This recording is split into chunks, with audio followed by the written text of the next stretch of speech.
ओम शांति। ओम शांति।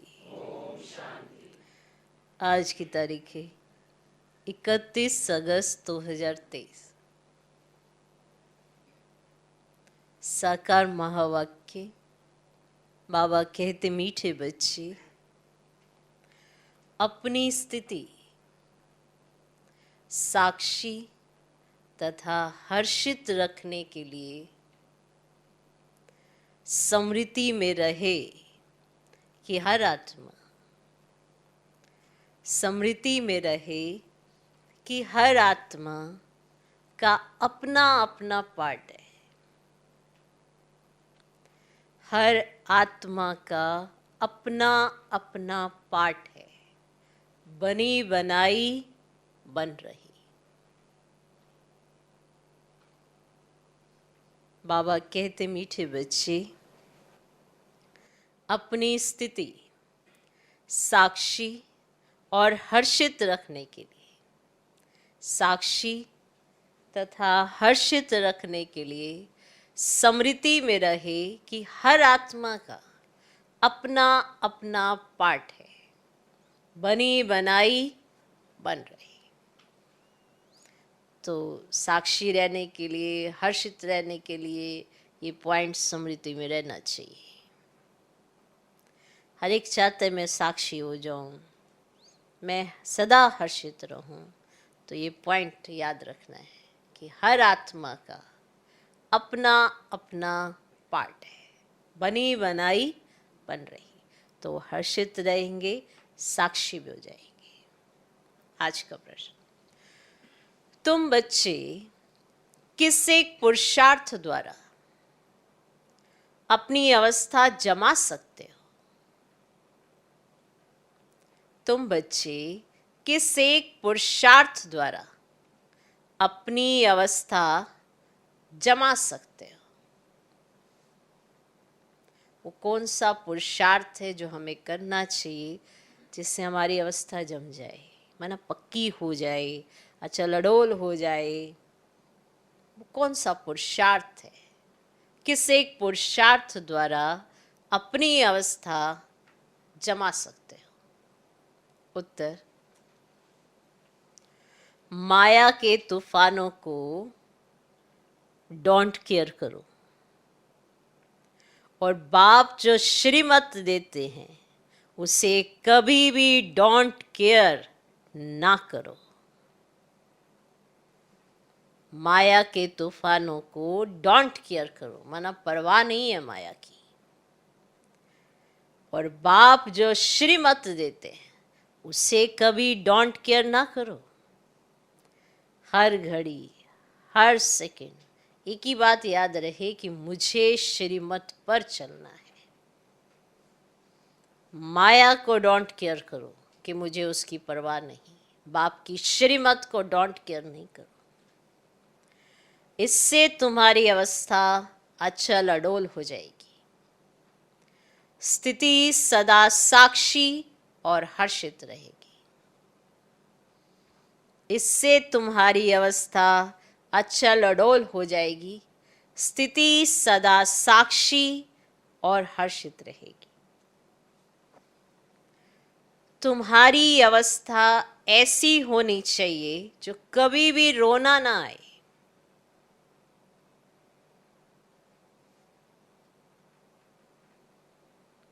तुम्हारी अवस्था ऐसी होनी चाहिए जो कभी भी रोना ना आए। अम्मा मरे तो भी हलवा खाना। तुम बच्चे किस एक पुरुषार्थ द्वारा अपनी अवस्था जमा सकते हो? उत्तर, माया के तूफानों को डोंट केयर करो और बाप जो श्रीमत देते हैं उसे कभी भी डोंट केयर ना करो। इससे तुम्हारी अवस्था अचल अडोल हो जाएगी। स्थिति सदा साक्षी और हर्षित रहेगी। तुम्हारी अवस्था ऐसी होनी चाहिए जो कभी भी रोना ना आए। अम्मा मरे तो भी हलवा खाना। आज का गीत है, तुम ही हो माता पिता, तुम ही हो बंधु सखा, तुम ही हो। ओम शांति। बच्चों ने गीत सुना? अक्सर करके भक्ति मार्ग वाले मंदिरों में जाते हैं, चाहे शिव के, चाहे लक्ष्मी नारायण के, चाहे राधे कृष्ण के, या अन्य देवी देवताओं के मंदिरों में जाएंगे और सबके आगे यही महिमा करेंगे, तमेव माता च पिता तमेव। फिर कहते हैं तमेव विद्याधरणिम तमेव, यही कहते हैं ना। माना तुम माता पिता भी हो और पढ़ाने वाले भी हो। वास्तव में लक्ष्मी नारायण व राम सीता को तमेव माता च पिता कहेंगे? नहीं कहेंगे, क्योंकि उन्हों को तो अपने ही बच्चे होंगे, वे ऐसी महिमा नहीं गाएंगे। वास्तव में महिमा एक शिव की है। वे महिमा गाते देव देव महादेव। माना तुम ब्रह्मा विष्णु शंकर से भी ऊंच हो। भक्ति मार्ग में तो कोई अर्थ समझ ना सके। अब बाप कहते कि तुमने भक्ति बहुत किया है, अब तुम मेरे से समझो। ठीक, भक्ति तो तुमने बहुत की है, अब तुम मेरे से समझो और इस पर गौर करो कि सच क्या है, झूठ क्या है। भक्ति बहुत की, अब तुम समझो कि सच क्या, झूठ क्या है। तुम बच्चे अब समझते हो बाप के बारे में और देवताओं के बारे में जो भी महिमा करते हैं वे सारी रोंग है। अभी जो तुमको मैं समझाता हूं वही राइट है। बच्चों को समझाते हैं ये उल्टा वृक्ष है, इसका बीज है परम पिता परमात्मा, वे ऊपर में रहते हैं और वे तो चैतन्य बीज है ना, और तुम ठहरे बच्चे। तो कई कहते हैं कि सब बीज आदि में भी आत्मा है, लेकिन वह तो जड़ है ना। और बाप को कहा जाता है मनुष्य सृष्टि का चैतन्य बीज रूप। अब मनुष्य गाते हैं ओ गॉड फादर। अच्छा, झाड़ को तुम चैतन्य ज्ञान सागर नहीं कहेंगे, कहेंगे? मनुष्य में ये ज्ञान है कि ये बीज है, और बीज में जरूर झाड़ का ज्ञान होना चाहिए, परंतु जड़ होने के कारण बता नहीं सकते। मनुष्य तो समझ जाते कि बीज नीचे है, उनसे झाड़ निकला हुआ है। कल्प वृक्ष और बैरन ट्री की भेंट करते हैं। वह जड़ है, ये चैतन्य है। कलकत्ते में बड़ का बहुत बड़ा झाड़ है, उनका थुर सारा निकल गया है, सिर्फ झाड़ खड़ा है, फाउंडेशन है ही नहीं। वंडर है ना। माना थुर सारा निकल गया पर झाड़ खड़ा है, फाउंडेशन है ही नहीं। है कि नहीं है वंडर? वंडर है ना। बाप समझाते इस झाड़ का भी फाउंडेशन है ही नहीं। देवी देवता धर्म प्रायलोप हो गया है, बाकी सारा झाड़ खड़ा है। कितने मठ पंथ हैं, अब यह है बेहद का झाड़, तो बेहद का बाप बैठ समझाते हैं। बाबा लिखते भी हैं शिव बाबा का बर्थडे हीरे जैसा है, क्योंकि शिव बाबा ही कोड़ी से हीरे जैसा बनाते हैं, स्वर्ग बनाते हैं। अभी तो भारत कितना कंगाल बन गया है। मनुष्य हम सो हम कहते हैं, परंतु समझते तो कुछ नहीं। हम आत्मा सो परमात्मा, परमात्मा सो आत्मा, यह ढिंडोरा सन्यासियों ने पिटवाया है। तुम अर्थ सहित जानते हो। हम सो ब्राह्मण बने हैं, फिर हम सो देवता बनेंगे, फिर हम सो क्षत्रिय वर्ण में आएंगे। आत्मा कहती है हम इन वर्णों में जाएंगे। हम शूद्र थे, अभी हम ब्राह्मण कुल में आए हैं। परम पिता परमात्मा ही सबको रचने वाला है। ब्रह्मा विष्णु शंकर देवताओं को भी रचने वाला वह है। अभी बाप बैठ बच्चों को समझाते हैं। तुम कहते हो तमेव माता च पिता तमेव, कहते हो तो माता भी ये बरोबर है। तो बाप बैठ बच्चों को बहलाते हैं। और भक्ति मार्ग में मीरा भक्तिन थी, और वह है भक्तमाला। ज्ञान माला भी है। ज्ञान माला का नाम है रुद्रमाला। रावण माला नहीं कहेंगे।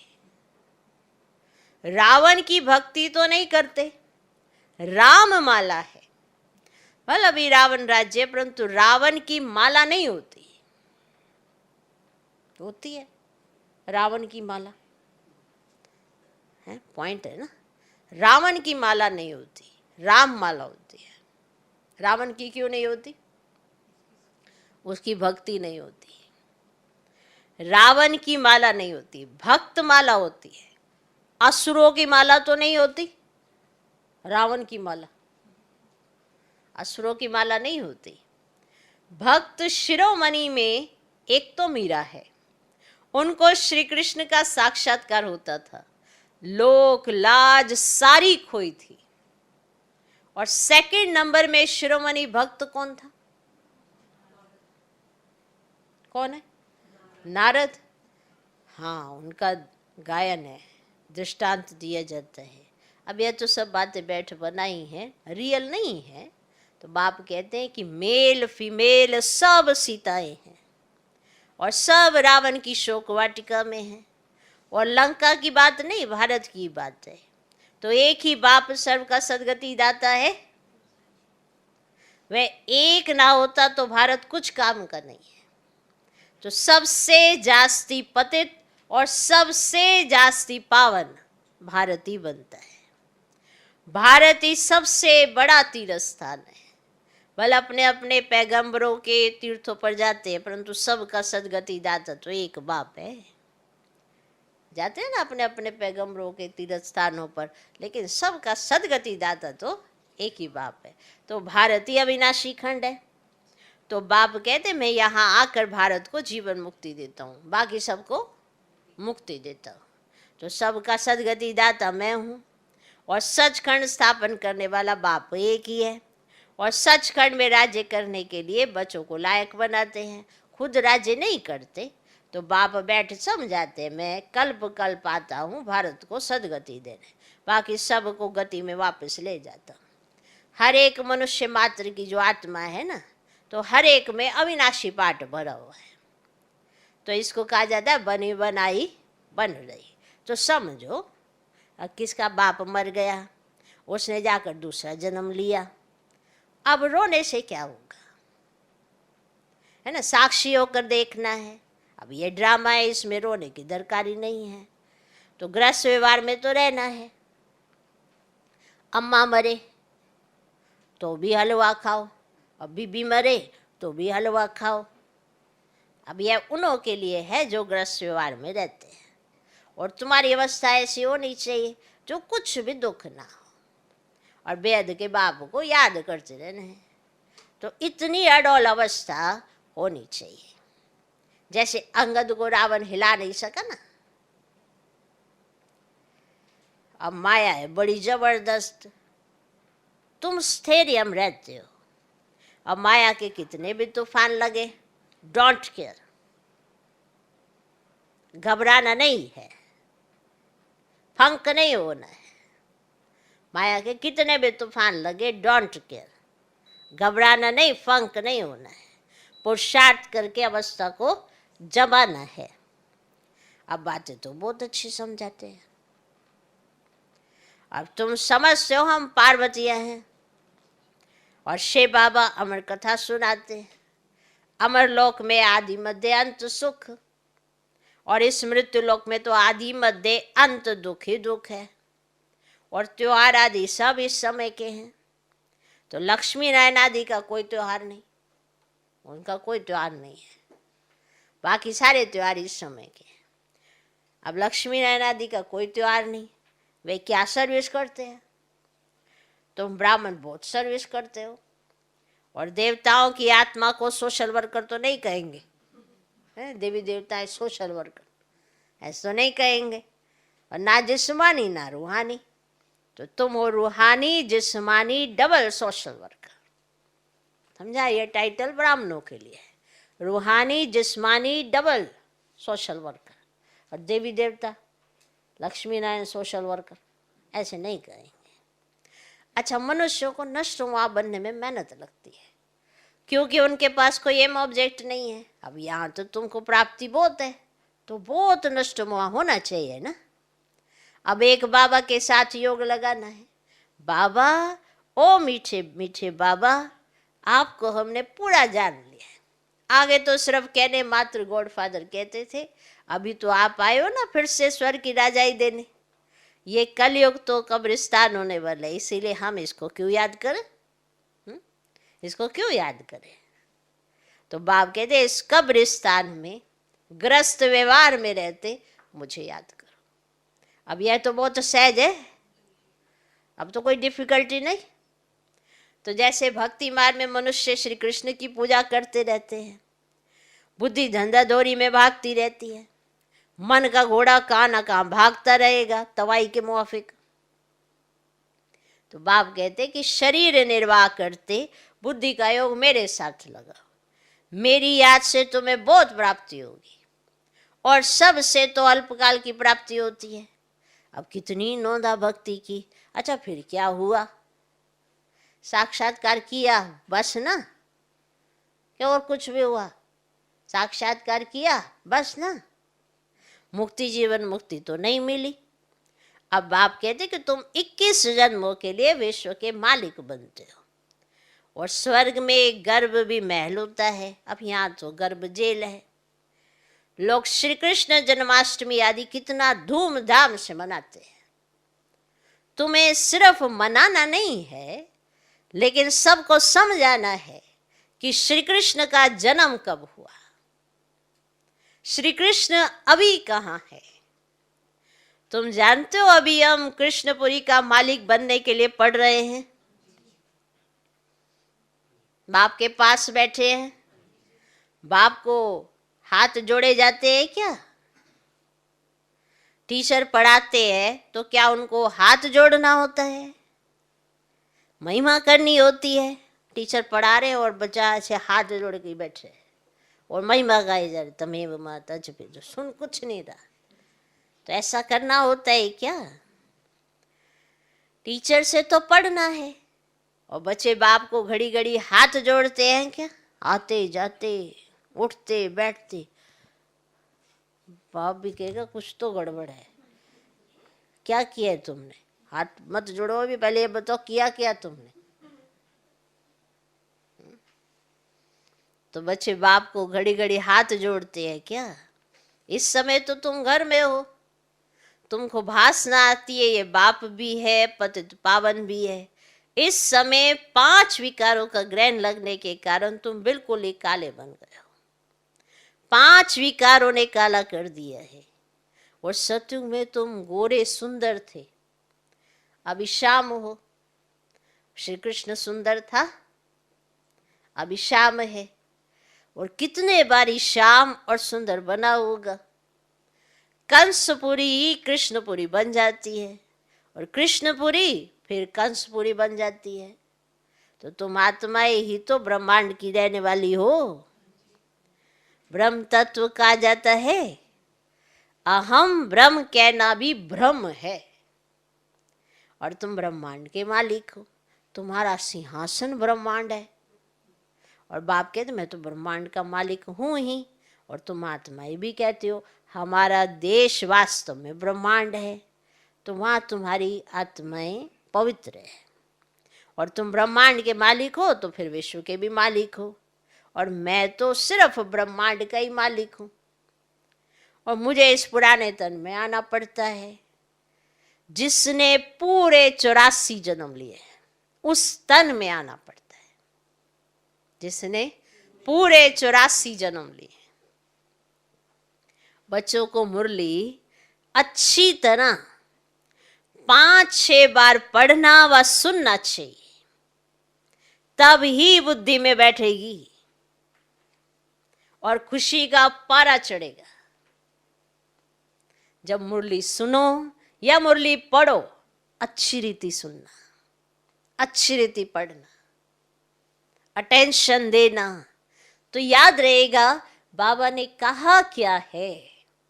अगर बाबा का कहा याद ही नहीं रखेंगे तो अप्लाई कैसे करेंगे, यूज कैसे करेंगे, और प्रैक्टिकल करेंगे नहीं तो अनुभव कैसे होगा?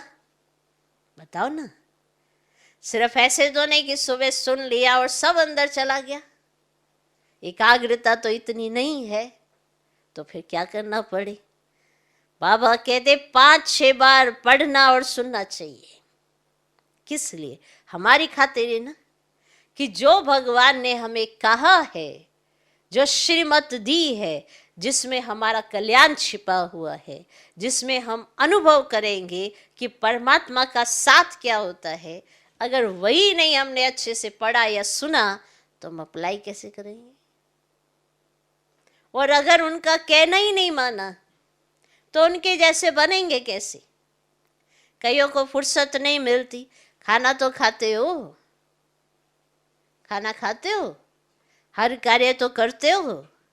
जब भी कोई कार्य को आप विशेष समझते हो, उसको ना चाहते भी करते हो क्योंकि आपको विशेष लगता है। खेलपाल भी करते हो, हंसी ठिठोली भी करते हो, सोते भी हो, सब कुछ तो करते हो। पर जो आत्मा की खुराक है उसमें ऊपर नीचे क्यों करते हो? जिससे आत्मा ने उन्नति को पाना है, सारे प्रश्नों के उत्तर मिल जाएंगे, उसके लिए ऊपर नीचे क्यों करते हैं? क्योंकि उसको विशेष समझा नहीं है। शरीर निर्वाह कर्म करना अच्छा है, पर शरीर निर्वाह अच्छे से हो उसके लिए तुम्हारी प्रारब्ध भी तो अच्छी होनी चाहिए। तुमने अपना भाग्य भी तो बनाया हुआ हो, जिसकी वजह से तुम्हारे कर्म श्रेष्ठ हो, तो वो भी कब करेंगे? तो श्रीमत तो बाबा दे रहे हैं, पर याद ही नहीं रहे तो करेंगे कैसे? और समय बीत जाने पर पॉइंट याद आए तो फेल तो हो गए। 3 घंटे का एग्जाम होता है ना, कहीं 1-1.5 घंटे में ही करके आ जाते हैं। कईयों को लगता है हमको सब आता है, कईयों को लगता है अब आता नहीं है, बैठ के क्या फ़ायदा टाइम वेस्ट करना। तो वो उनकी अवस्था पर निर्भर करता है। लेकिन जिस घड़ी एग्ज़ाम होता है उसी घड़ी तो सब कुछ कर सकते हैं ना। उसके बाद भले आपको याद आता रहे, उसका क्या लाभ? क्या लाभ? तो समय बीत जाने पर अगर पॉइंट याद आया, उसका क्या लाभ? लाभ है? अवस्था तो बनी नहीं, प्राप्ति तो कुछ होगी नहीं, प्रारब्ध जमा हुई नहीं। तो सोचें ना हम सब कि हम क्या कर रहे हैं। इसीलिए बाबा कहते 5-6 बार मुरली पढ़नी और सुननी चाहिए। सुनेंगे तो भी अंदर बहुत अच्छे से जाती है, और पढ़ेंगे तो और स्टैंप लग जाती है। तो सुनो भी और पढ़ो भी, तब जाके हम रिजल्ट देखते हैं कि प्रैक्टिकल इस्तेमाल हो रही है, तब परिवर्तन आता है। क्योंकि बाबा की रोज की मुरली में डायरेक्शंस होते हैं, समझानी होती है, हमारा जीवन अच्छा बनाने के लिए ही होती है ना। और जीवन कौन अपना बुरा चाहता है? कोई नहीं चाहता है। हर एक को चाहिए मेरा जीवन बहुत अच्छा स्मूथ और एकदम उसमें कोई भी ऊपर नीचे ना हो। तो उसके लिए बाबा जो श्रीमत देते हैं उसको कितना अप्लाई करते हैं। जो बाबा कहे वो मैं कर सकूं, उसके लिए पहले याद भी तो आना चाहिए बाबा कह क्या रहे। आप कहेंगे जो बाबा कहेगा ना वो मैं करूंगा, पर बाबा ने कहा क्या है जो आप करेंगे? याद भी तो आए ना। तो इसीलिए कहा बच्चों को मुरली अच्छी तरह से 5-6 बार पढ़ना व सुनना चाहिए, तभी बुद्धि में बैठेगी और खुशी का पारा चढ़ेगा। माया घड़ी घड़ी याद बुला देती है, इसमें कोई हट आदि करने की बात नहीं। फुर्सत मिली, अच्छा बाबा को याद करना है, कछुए में सब फुर्सत मिल गई, बस ऐसे करो। कहीं भोजन करते हैं, टीवी देखते हैं, इससे अच्छा मुरली देख लो, वो लगा लो कान में। टीवी भी तो देखते ही हो, नहीं तो क्या करो, टीवी देखने के बजाय कान में मुरली लगा लो। या टीवी देखने का इतनी आदत पड़ गई तो सामने मुरली चला लो। ये तो खुद को देखना है कि मैंने अपने आप को बारंबार मुरली से कैसे जोड़ना है, कैसे मुझे अपनी उन्नति करनी है, ये तो खुद को ही देखना है। प्रैक्टिस होगी तो ही तो अच्छा होगा ना। अब कोई खिलाड़ी भी हो, बिना प्रैक्टिस किए क्या मैदान में उतर आता है? अब हमारी प्रैक्टिस ही नहीं होगी श्रीमत लेने की और समझने की, तो परिवर्तन कैसे होएगा? अब इसमें ये तो नहीं कह सकते कि सब कुछ बाबा ही कर रहा है, माया बाबा ही भेज रहा है। ये तो हमारी अवस्था ऊपर नीचे हुई है, क्योंकि डायरेक्शन पालन नहीं किए हैं, तो इसीलिए अवस्था ऊपर नीचे हुई है। अवस्था बन सकती है अगर डायरेक्शन पालन करें तो वो करो। नहीं, इस समय तो बहुत सारे साधन हैं, बहुत सारे तरीके हैं अवस्था बनाने के। इसीलिए लास्ट सो फास्ट जा सकते हैं, पर फास्ट जाने के लिए, फर्स्ट आने के लिए कदम भी तो उठाना पड़ेगा ना, और उसके लिए बहुत सारे तरीके हैं। पहले इतने तरीके नहीं थे, अभी बहुत है। तो ये कोई हठ योग नहीं है, ये कोई हट नहीं। फुर्सत मिली, अच्छा बाबा को याद करना है, कछुए में सबसे अच्छा है अमृत वेले का टाइम, उसका असर सारा दिन रहेगा। अब ये भी बच्चों को समझाया गया है कि पहले खिलाने वाले को खिलाकर फिर खाना है। ये पॉइंट बहुत अच्छा है। जिसने आपको खिलाया, जिसने आप तक लाया, आपको दिया, उसको याद तो कर लो। तो पहले खिलाने वाले को खिलाकर फिर खाना है। शिव बाबा के यज्ञ से खाते हैं तो पहले उनको भोग लगाना है। यह सब सूक्ष्म वतन में साक्षात्कार होते हैं। ड्रामा में नूंद है, तुमको भोग लगाना है शिव बाबा को। वे तो निराकार है। गाया भी जाता है देवताओं के लिए कि उनको ब्रह्मा भोजन की आश थी, क्योंकि तुम ब्रह्मा भोजन खाकर ब्राह्मण से देवता बनते हो, तो देवताओं को भी आश थी ब्रह्मा भोजन की, क्योंकि तुम ब्रह्मा भोजन खाकर ब्राह्मण से देवता बनते हो। और सूक्ष्म वतन में देवताएं आते हैं, महफिल लगती है, ये सब खेल पाल है। अच्छा, मीठे मीठे सिकिलधे बच्चों प्रति माता पिता बाप दादा का याद प्यार और गुड मॉर्निंग। रूहानी बाप की रूहानी बच्चों को नमस्ते। हम रूहानी बच्चों की भी रूहानी बाप को नमस्ते नमस्ते नमस्ते। Good morning good morning good morning. तो आज है रक्षाबंधन का त्यौहार। कल भी रक्षाबंधन, आज भी रक्षाबंधन। वैसे तो संगम है ही रक्षाबंधन।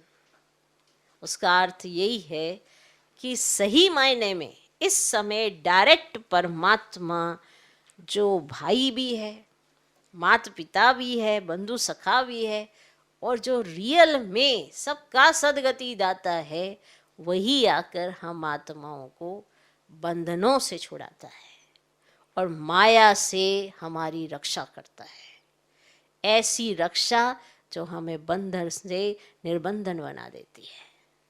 हम बंधन में नहीं रह पाते, हम निर्बंधन हो जाते हैं, लेकिन किसके साथ से? उस ऑल माइटी अथॉरिटी के साथ से जो सर्व का सदगति दाता है। गति सदगति वही दे पाता है, और कोई नहीं दे सकता। भले कोई किसको भी याद करे, लेकिन ये जानता नहीं है कि सबका एक परम पिता परमात्मा है, वही आकर सबको गति सदगति दे रहा है। वही इस माया रावण की जंजीरों से सबको मुक्त कर रहा है और सबकी रक्षा कर रहा है। यह सच्ची पवित्रता की वो राखी जो परमात्मा ने अपने बच्चों को बांधी, वो संगम पर हमने मनाई। क्योंकि और किसी समय में ये नहीं होता है, सिर्फ इसी समय ये उत्सव होता है। पर्व कहो सारे इसी समय के हैं जब संगम युग पर परमात्मा आते हैं। तो ऐसे दिन की कहो, ऐसे विशेष पर्व की कहो, उत्सव की कहो, आप सभी को बहुत बहुत मुबारक हो, मुबारक हो, मुबारक हो।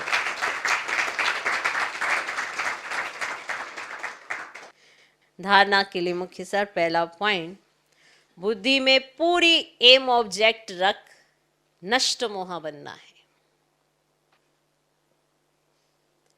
बुद्धि में पूरी एम ऑब्जेक्ट रख नष्ट मोह बनना है।